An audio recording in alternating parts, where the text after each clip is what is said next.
2 Samuel 3. The war between the house of Saul and the house of David lasted a long time. David grew stronger and stronger, while the house of Saul grew weaker and weaker. Sons were born to David in Hebron.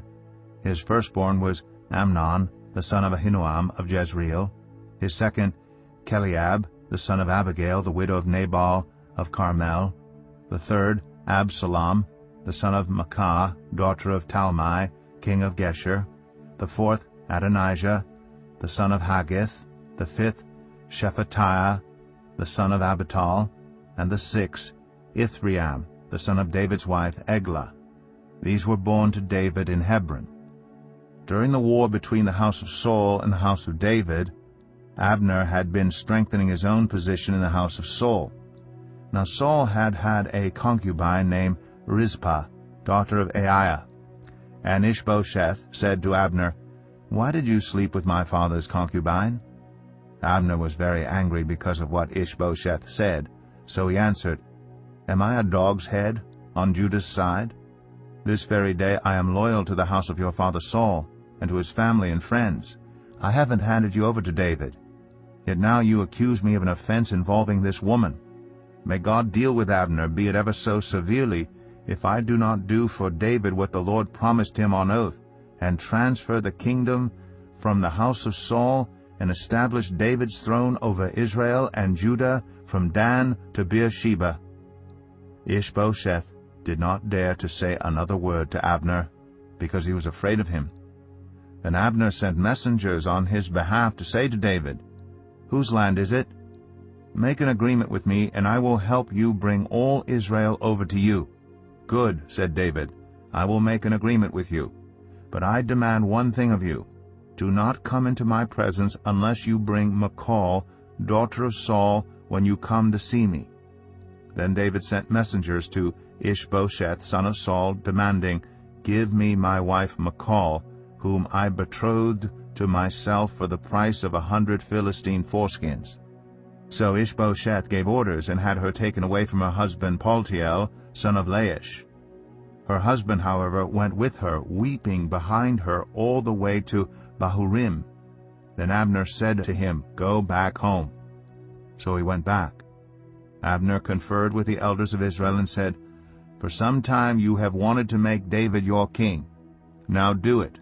For the Lord promised David, 'By my servant David I will rescue my people Israel from the hand of the Philistines and from the hand of all their enemies.'" Abner also spoke to the Benjamites in person. Then he went to Hebron to tell David everything that Israel and the whole tribe of Benjamin wanted to do. When Abner, who had 20 men with him, came to David at Hebron, David prepared a feast for him and his men. Then Abner said to David, "Let me go at once and assemble all Israel for my lord the king, so that they may make a covenant with you, and that you may rule over all that your heart desires." So David sent Abner away, and he went in peace. Just then David's men and Joab returned from a raid and brought with him a great deal of plunder. But Abner was no longer with David in Hebron, because David had sent him away, and he had gone in peace.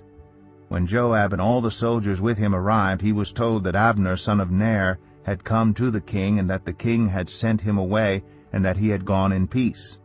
So Joab went to the king and said, "What have you done? Look, Abner came to you. Why did you let him go? Now he is gone. You know Abner, son of Ner. He came to deceive you and observe your movements and find out everything you are doing."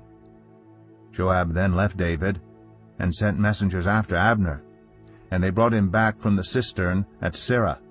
But David did not know it. Now when Abner returned to Hebron, Joab took him aside into an inner chamber as if to speak with him privately. And there, to avenge the blood of his brother Asahel, Joab stabbed him in the stomach, and he died. Later, when David heard about this, he said, "I and my kingdom are forever innocent before the Lord concerning the blood of Abner son of Ner. May his blood fall on the head of Joab and on his whole family. May Joab's family never be without someone who has a running sore or leprosy, or who leans on a crutch, or who falls by the sword, or who lacks food. Joab and his brother Abishai murdered Abner because he had killed their brother Asahel in the battle at Gibeon. Then David said to Joab and all the people with him, "Tear your clothes and put on sackcloth and walk in mourning in front of Abner." King David himself walked behind the bier. They buried Abner in Hebron, and the king wept aloud at Abner's tomb. All the people wept also. The king sang this lament for Abner: "Should Abner have died, as the lawless die? Your hands were not bound, your feet were not fettered. You fell as one falls before the wicked." And all the people wept over him again. Then they all came and urged David to eat something while it was still day. But David took an oath, saying, "May God deal with me, be it ever so severely, if I taste bread or anything else before the sun sets." All the people took note and were pleased. Indeed, everything the king did pleased them.